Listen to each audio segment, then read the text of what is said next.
All right, hi, and welcome to the fifth video of the Erasmus Mundus application guidelines.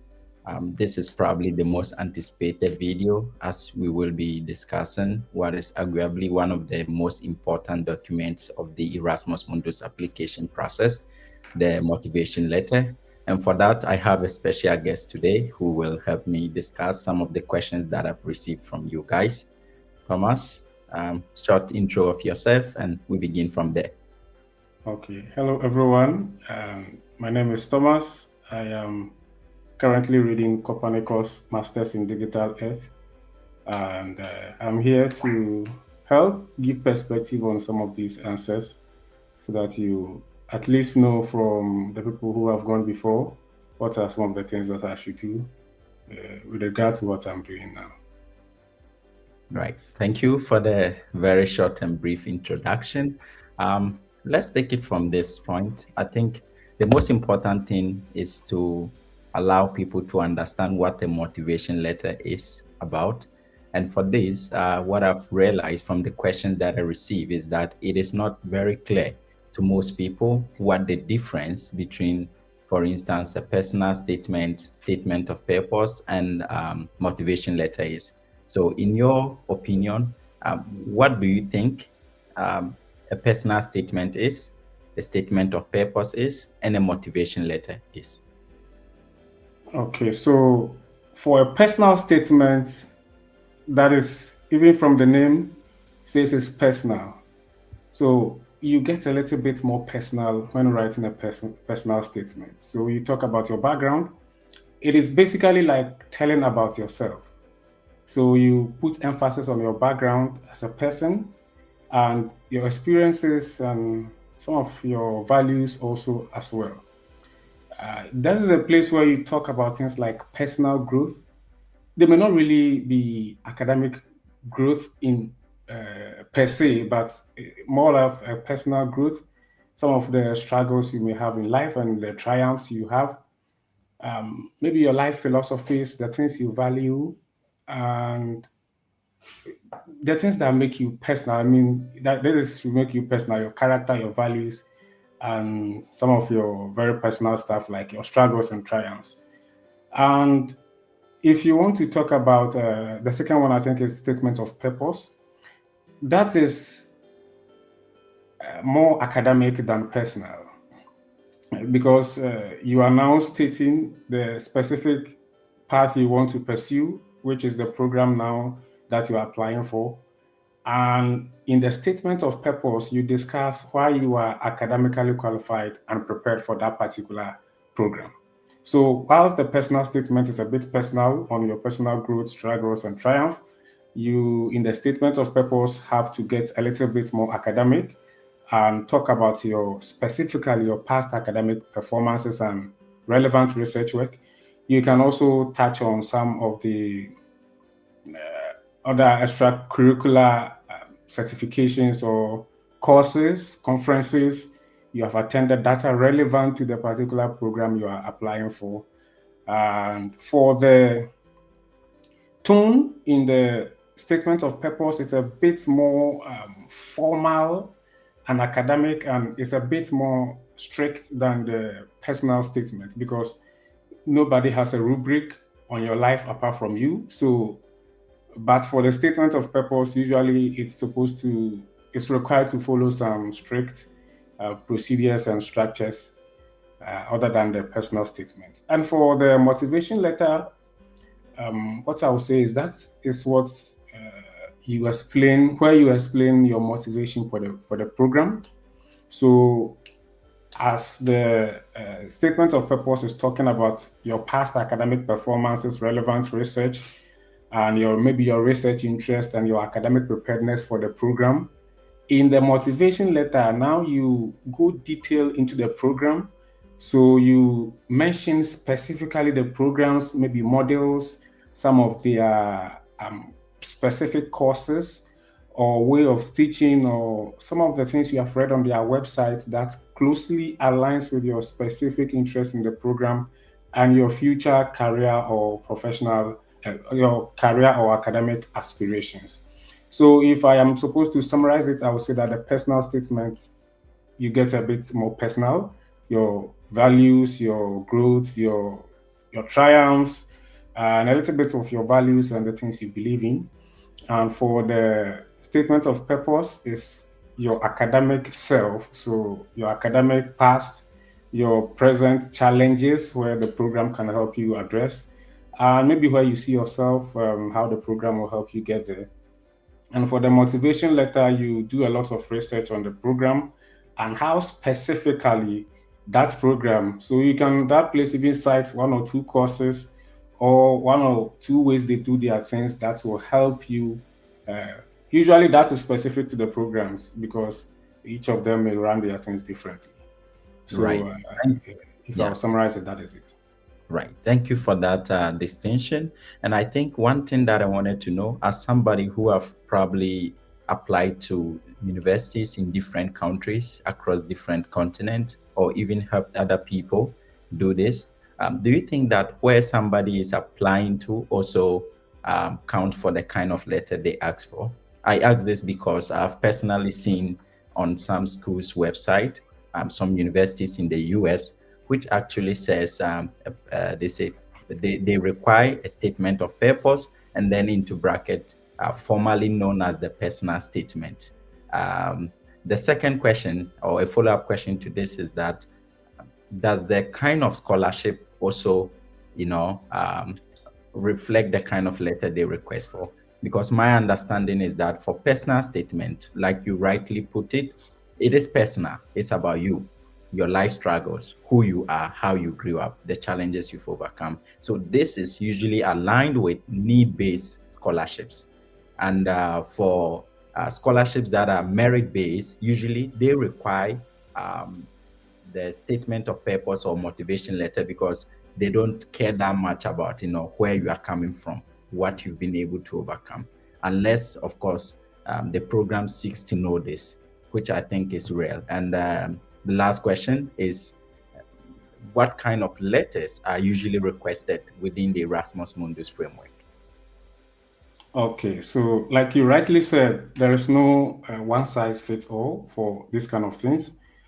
So if yes, there are some subtle changes depending on the region you are applying for. So and some of them will most likely even tell you to submit just a statement of purpose or just a motivation letter, or some of them will just say statement, a problem, a personal statement, or personal statement slash statement of purpose. So Yes. that is where things get a little bit complex. Now, if they ask you for a personal statement and a statement of purpose, making it two documents, but they did not ask for motivation letter, then you can make the personal statement personal and the statement of purpose, you try and blend it in with your motivation as well. If they don't explicitly ask for the motivation, you can do it that way.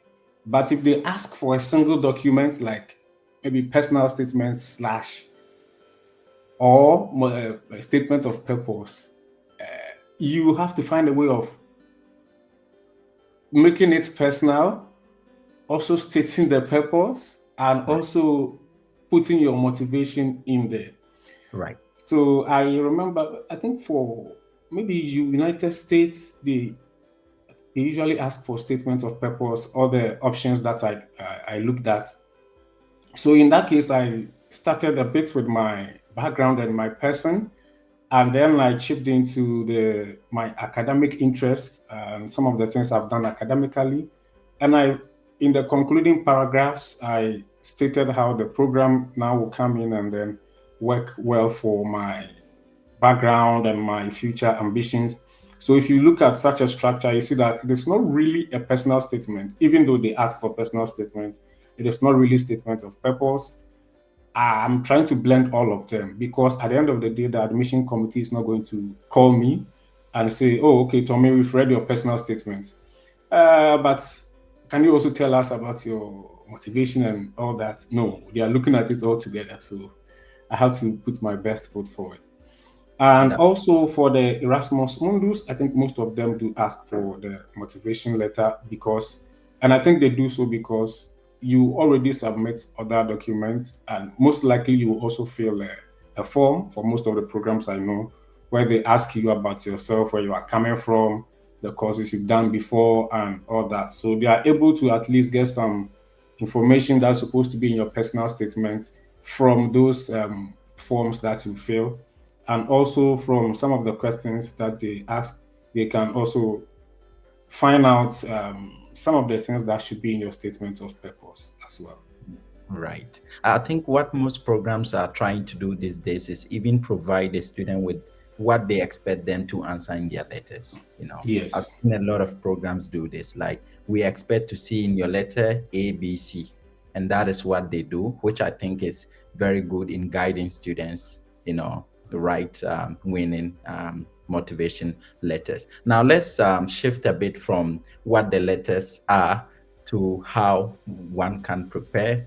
um, I don't know if I should use the word excellent. I don't think an excellent motivation letter exists, but we do have strong motivation letters. So, Yes, we in do. order to have a strong motivation letter, when should one start writing one in the application phase? When should they start, preparing to write their motivation letter? What I will say is, if you wait till, unless you don't know about the program before, but and then you just immediately chance upon it, then it is just at that time you should start writing your motivation letter. It is if you have some time to submit the application, because things that are done in a rush are usually not done well. So usually, if you want to write a strong motivation letter, you have to do a deep research on the program's modules, some of the courses they do, and their learning outcomes, some of their alumni, where they are now, some of their partners. I mean, how do they go about with internships? And some of all these things, some of them even have some of the Erasmus programs have what we call the blended intensive programs. So students get to move around, study in other places as well. All of these things you should know before you start writing a motivation letter, because in that case you can really tell them how the program will help you achieve your professional or academic career. And before you also put it well, and don't follow maybe a general pattern or rely heavily on AI, a deep self reflection also counts. So you may have to put together some relevant skills, or maybe acquire new ones if necessary. You may need to sit down, restructure some experiences, think about some of your life goals, and even restructure them as well. So there is no really best time to start, but to start early is the best, Right. because if you wait late, you might not do it right in a Right. rush. Yeah. Right. So if I understand you correctly, there is no specific time to start writing, but give yourself enough time to ensure Enough. that you can write a good enough motivation letter to submit. Yes. And there Right. are cases where I write things, I just leave it for a while, 2, 3 weeks, then I come and read it again. Then that time your mind will, the bias that your mind probably generated towards the first draft will not be there, and you will start seeing things in a different perspective. If you write it early too, you can submit it to people for their review. They'll come, you look at it, you work on it, and by the time you realize, you have a very good version, a very great version, better than the one you started with. In this case, if you start late, you may just write it, read through it, maybe do some grammatical correction and submit it. Then Right. later, after the application, now you now begin to think about all the good things you could have put in that you are not putting in. So the best time to start is very early. Right. I'll say so.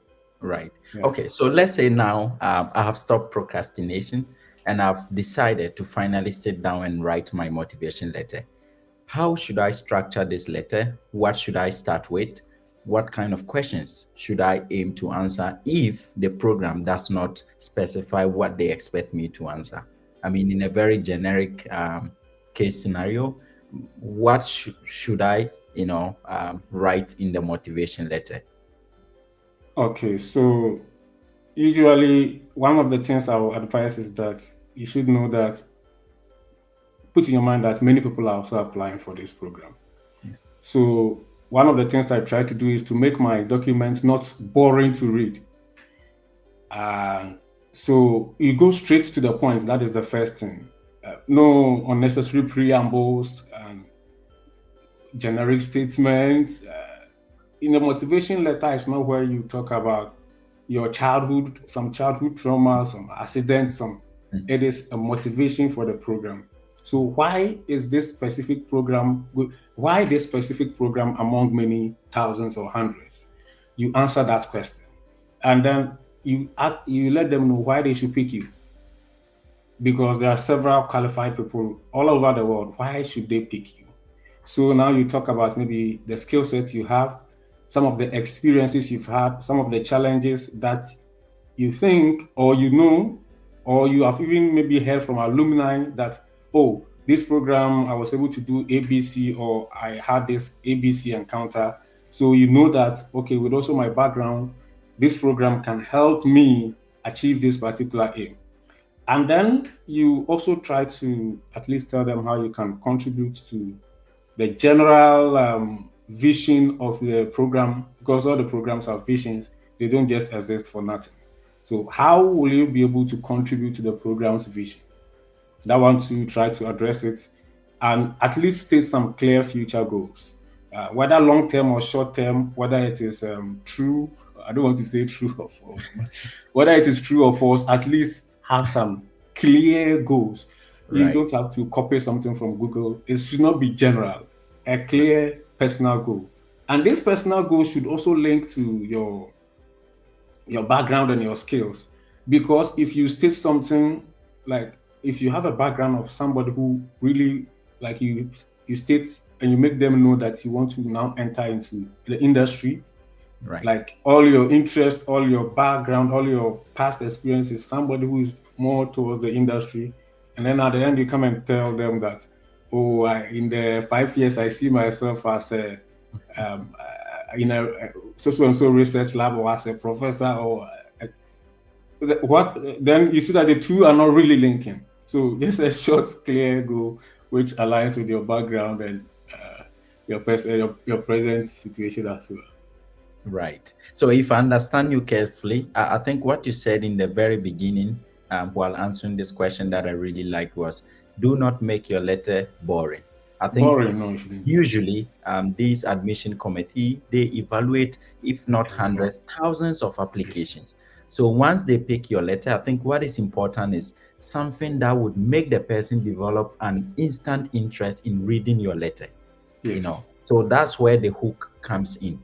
Do not go and, like you said, when I was a child, I always liked playing with car toys. This is not where to do this. I believe, you start with something. It could be a problem, or something that you are really passionate about, a research gap, for instance. you know Yes. so you start with that, and then moving forward, you then show proof. How do you Yes. show proof? With your background experience. What have you worked on in the past? And then what you've worked on, you use that to show your fit for the program.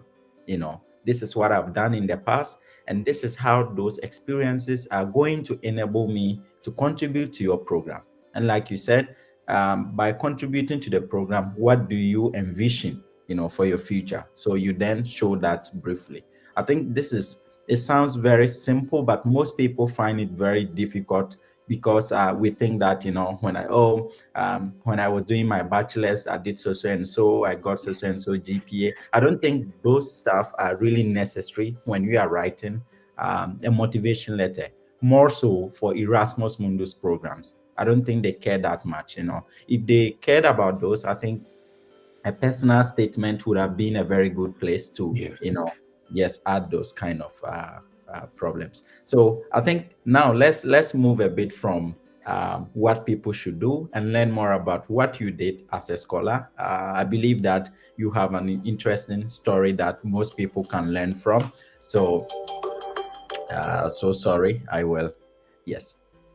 Um, let's understand one thing. What do you think you did that made your motivation letter stand out? Okay. So mine did not really explicitly ask for a motivation letter, but the forms itself, the questions that were in there, as I fill them, I know that I'm writing my motivation. So one thing I did was to go straight to the point, and I also like not beating about the bush, no preambles that were unnecessary. So if the question is asking me, I am reading Copernicus Masters in Digital Earth, so I don't really remember the form, but Right. I think one of them was asking me for my past experience and how they relate to the program. I just started straight that I have a background in so and so program from this university. Some of my majors were A, B, C, D. I did, and I also beside the regular academic coursework, I did this particular program in software engineering where I learned A, B, C, D, and that is why I am choosing the geodata science track of this particular specialization. I am able to, I have an understanding of how to use this particular um, software, or let me say Python, to do maybe data science or some machine learning stuff. And I think some of those, one of those places too, I have to talk about now, like you mentioned, these experiences that I have or this knowledge of my background, what have I used it for? I mean, something brief that I've used it for that I think is also relevant was my undergraduate research work. I used some machine learning there, so I stated it. And I also stated some of the places where I've applied those skills and also some of the gaps in the things that I'm doing. In that I'm doing them, but there are some of the things that I have to take them like in a black box. But I found out that this particular program dives deep into these things that my understandings fall short. And so I would say that I clearly defined my background and the things I am able to do and not able to do. But not anything, just anything that I'm not able to do. The thing that I am not able to do that the program promises, or at least shows on the website by some statistics or anything that they've helped the alumni do or they are able to do. I took my time to read through the program curriculum. I downloaded the document itself, read through it. I read through all the courses so that I make sure that I make it as personal as I can. So I don't know if I've been able to summarize it, but I Yes, didn't beat yes, about the yes. And I bush. really like the last part that you mentioned, that you took your time to read the programs, requirements, the goals, Yes, and the courses that they offer. they I do. think Yeah. most students, what they do is usually just jump straight into writing the letter. And I think this is something that I do not recommend that people do, because Erasmus Mundus programs are not like the traditional master programs that we have. Yes. First of all, these are programs that are created to solve a particular, you know, gap in the industry or even in academia. So they are created with purpose. You need to read through their requirements, their missions, and their goals to understand what the program is about. And this is something that I think everyone who wants to win the Erasmus Mundus scholarship should start with. Read the program's requirement and then try to relate whatever you've done in the past with it.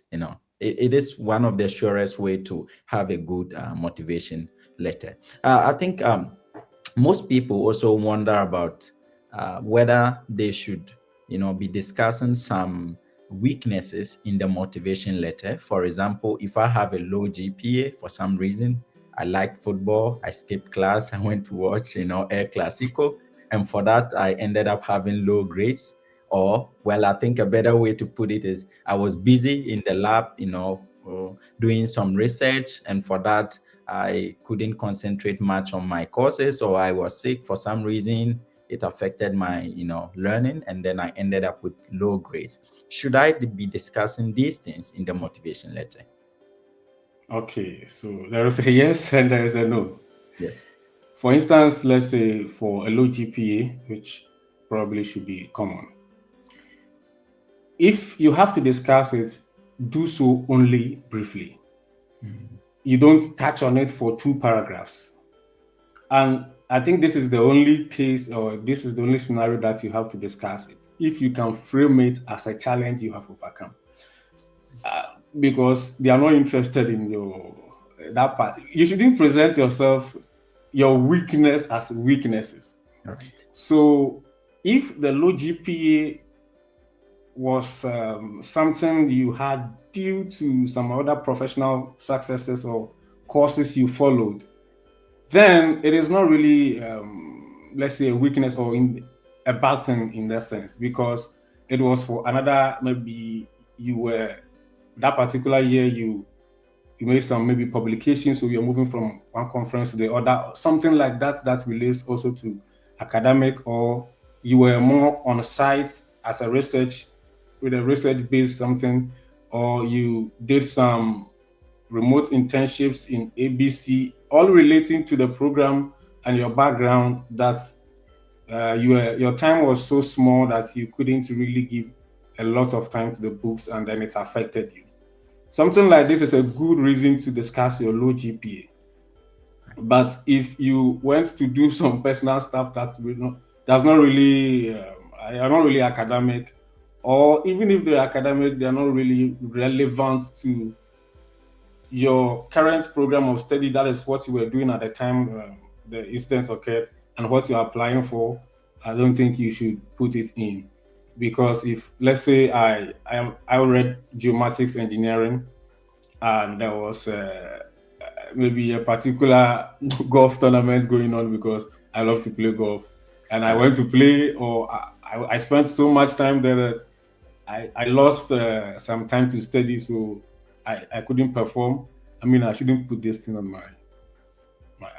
my motivation letter. So if you want to state it, then you should have something that's more or less look like, it makes it, the weakness looks like a challenge, or some other thing that you overcame, or some other equally important academic duty that prevented you from getting it. Other than that, you shouldn't put it there. It is a great manners. Right, right. So let's say for people who are in STEM, say I don't have any experiences, I have not worked on any project. What do I talk about in my motivation letter? Should I be honest that I haven't done anything and then perhaps show my willingness, or I should try to maybe talk about the courses that I've taken in my past education? Okay, I don't really think there is anybody there who has not done anything. It is almost impossible, because there are options for internship, and there are also options for personal study as well. Nowadays, there are, for somebody maybe applying to an arts program, there are some creative websites that you can even post some of your works that you've done. I'm not really into those things, but I think there's Behance also for some creative works. So Mhm. if you have done some personal stuff, they shouldn't be the invention of the century, but something that shows that at least you dedicate some time to this field that you say you so passionately love in your motivation letter. Maybe if you are into computer science and stuff, you have some GitHub projects. They might be looking ugly, but at least they are there. It shows that at least you have some interest in this computer science thing that you are doing. Uh, there are a lot of examples that I can cite. So Right. your internships, they come in, and also, see, some of the times we belittle some of these things that we do. I remember clearly this question that, and I remember when I was doing the application, whether I have experience with, whether I've schooled abroad before, or been involved in something like maybe an international conference or Exchange something. program, or yes. Yes. As at that time, the answer was no. And I stated no in the first place, but I didn't end it there. But I told them that no, but I have experience working in international groups. In project so and so, where I was the geospatial analyst, the team comprises of people from A, B, C country. So working with meetings and actually conversing or dealing with people from diverse background or nationalities is not something that I lack, but I've not been physically present before. So you see, the question was not asking for whether I have had experience with international people like that before, but I couldn't just say no. Right. At least I have some virtual experience. It is not real, but it is virtual, and I had to state it there. So Don't belittle any of your achievements. It can be a small project somewhere, or an internship, or even with your current academic supervisor. There should be something. I mean, you can't be 4 years or two in the university and you've not done anything at all. Yeah. What I understand from what you are saying, I think you are probably being a bit diplomatic here, but I would say it as it is. I think if you haven't probably done anything for the entire 4 years, then it means you are not ready to Yeah, embark on good. such a journey, because the competition out there is really tough, and Yes, you should have done something that you can talk about. So I think for yes, people who are in their second or third year, the best thing to start doing is to, get involved in projects, talk to their professors, see if there is any vacancy in their labs that they can assist in research, or look for internships that would help them gain experience. Right. yes. So I think most of the questions that I had about the motivation letter itself has been asked. But I think for somebody who is out there watching us, probably I think we've all been there before. We always, at that point, it always feels like you are lost and you are not so sure of what you are doing. What is your advice for somebody who is watching, thinking about starting to write their motivation letter? Okay, it is okay. It is completely fine if you are scared, because if you are scared, it means you will do things carefully. But you shouldn't be so scared. One thing is that even in your fear, believe in yourself. You are equally capable. You are very unique, and that is what they are looking for. Just that be highly specific in your statements. If you are not sure, please seek help. There are alumni, people who have, if the program is new and you are the first cohort, then fine. But if not, there are people who have done it before. Usually, some of these programs, they have social media handles. Some of these followers are alumni, or you can get somebody who, even if not the same program, can help you review some of these documents if you're not sure, and they will help you do it. So if you are scared, fine, it is okay. Almost everybody has some level of Right. fear when these things are being done. And please, if you are not sure, ask for help. And then before you also submit, make sure you review it. You can even let somebody interview you. I mean, there are things that you can open up to do, Yes. just to make sure that you are doing some of the right things there. Right. I think one thing that I probably forgot to ask you that I had in mind was the use of AI to write motivation letter. I think there has been, a big conversation about whether students should use AI in writing their motivation letter or not. And as somebody who is in the IT field, who knows how these tools works at the very basic level, my answer has always been that if you really want the scholarship, then I do not think that using AI to write your motivation letter entirely is a good idea. What I actually propose is that start with your own ideas.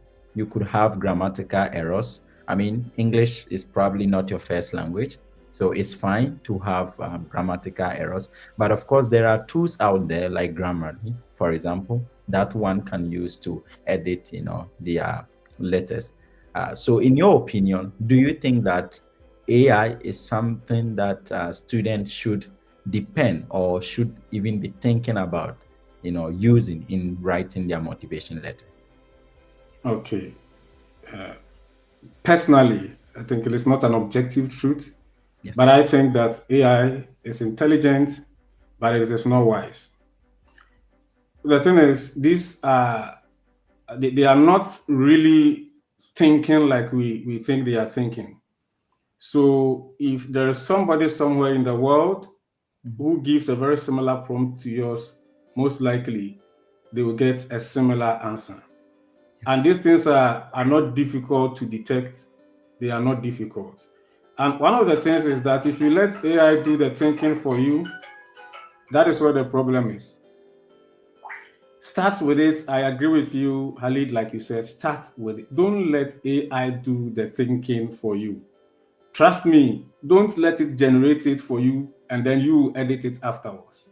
And like you These said, professors, Oh, Yes, sorry. sorry for chipping in, but like you said, it's very easy to spot AI generated letters miles away. In fact, I will not claim to be an expert, but trust me, I have reviewed more than 10 motivation letter just within this week, and almost all of them, nine out of the 10, I can boldly tell you that the moment I saw it, I knew where the letter was coming from. Similar pattern, similar, there is a whole lot of things that, I mean, they don't even need to pass these through tools to detect whether it was written by an AI or not. It's very easy these days because usually when AI does the thinking, it doesn't know your story. Your Yes. story is unique. And so what it does is that it just, it's very, very basic. It doesn't have any substance in the letter. So, like you said, I just wanted to stress on the point that do not allow AI to do the thinking for you. Do the thinking and possibly let AI join the pieces for you, perhaps. Even in the joining, there should be you should be careful. Right. The way these AI things work is serious, unless you really know how to use it. But Yes. one of the things that you have to also ask yourself is, you are dealing with university professors with several years of experience. Right. Are you really smarter than them? That is one of the questions. Do you use AI better than them? Maybe you even have subscriptions, which of course may give you premium access. But are you able to use AI better than them? That is also the question.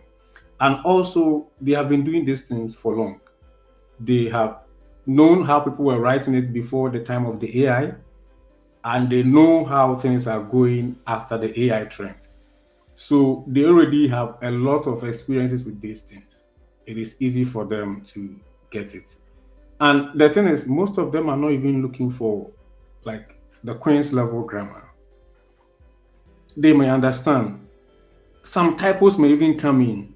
I mean, one of the forms I submitted, it was after that I realized that there was one particular word I misspelled it, but it's still fitting the sentence correctly. And they didn't even point it out for me. That was the point. That not to like, it's not like they are looking for somebody with the best grammatically correct. I don't know how to put the statement essay. Yes. They want to know you. That is it. So be original, be Be you. original. Tell them your story. Yeah. Right. Yeah. Good. Okay, so for somebody who is out there, probably with their second class lower, or maybe not a so, let me say, a bit shaky GPA, what is your advice to them? Because I've seen that most people usually self reject. Oh, it's so competitive, I may not get through. People with almost perfect GPAs are applying. So I've received a couple of emails like that. I have so and so GPA and I feel like I'm not competitive enough. What is your advice to such people? Okay. So it is completely fine for you to feel that way, but I think it is wrong to transpose it onto something like that. As I said, you should believe in yourself. And why are you even thinking that way when the program itself from the website have not stated that they are cutting off people with this particular GPA? The program has not even said it. Why are you rather saying it? And the things that matter, I'm not saying that the academic side is not very important. If that was the only thing they required, then they would have asked for your transcript and Yes. certificate, and then they will award the scholarship. So as we have been discussing before, maybe at that time, genuinely you are not grasping the concept or the style of teaching, or it can be so many things. But maybe after that you have done one or two extra courses online or in person that are not really globally recognized, but you were able to understand the concept. You have done ABC, this is the certificate or something like that. I mean, I don't know how to even put it. Right. You I shouldn't discourage yourself or disqualify yourself when the right, program board has not right, disqualified you. And right. even specific to the Erasmus Mundus, most Yes. of them are like, I think all of them are free to apply. Mm. Just that maybe some of the documents you may need to apply You have to pass through some services that may Yes. charge you, but the program itself does not charge. It is free. You don't lose anything if you apply. Why So not give it a shot?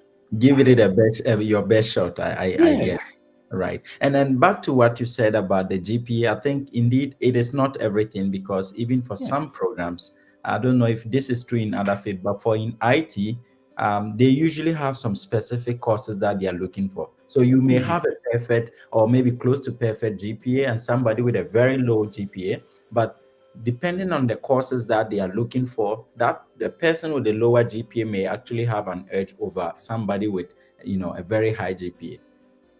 For it is instance, true. I studied in Turkey and I took courses like the Turkish language, Atatürk's principles. These are courses that are very difficult even for the Turks. And I passed those courses with mostly C's. So then obviously it's going to affect your GPA. But then Yeah, if you take a holistic look at the courses that I've taken, the ones that are related to IT, then you can really see the difference. So I think it's very important that students also take this into consideration. Look for the specific courses that the program is looking for. If you are very good, like, A's and B's, even sometimes C's. And like you said, it's not just about the grades. After all, it's your complete package, who you yes, are as a person, what you've done in the past, what you want to achieve, and a bit of luck, I would say sometimes. yes, There is a bit of randomness in this whole process sometimes. yes, I yes, remember, this is a very short story, but back in 2018, it was 2017, I applied for scholarship to Turkey, to the Turkish government scholarship, and I applied it for myself and for my cousin. I had 7 A's from Wasi, and he had 5 A's. We both applied for medicine. He got accepted, I was rejected. So the next year, I reapplied, and then this time around, I don't know, for some reason, I developed immense interest, genuine one, in IT. So then I applied for computer engineering, and then I was accepted. So sometimes it's not about the grades; it's about the complete package. What you yeah, say in your application really matters more than just the GPA. yes, exactly. Right. So, Tommy, do you have any final words for anybody? And then I think we can end the conversation here. Okay, I think I've said it a number of times and I'll say it again that you should believe in yourself, that you are equally capable. Because if you start from a mindset that belittles yourself, you've already lost before you even started. Yes, if you have a positive mindset towards it, it will affect your thinking, it will affect your writing, it will affect every decision you make on the application process. But if you have a mindset that you are not qualified, it will also affect your thinking, it will affect your writing, it will affect every step of the process. So believe in yourself, seek help when you can, and make sure that you put your best foot forward. That is what I would say. Thank you very much, Tommy. I think this has been an insightful discussion, and for people out there who are looking forward to applying to the Erasmus Mundus scholarship, will find this very helpful in the application journey. We wish all of you the best of luck, and hopefully you can also become scholars and enjoy what Tommy and myself have enjoyed. We wish you the best of luck, and see you in the next one. Sure.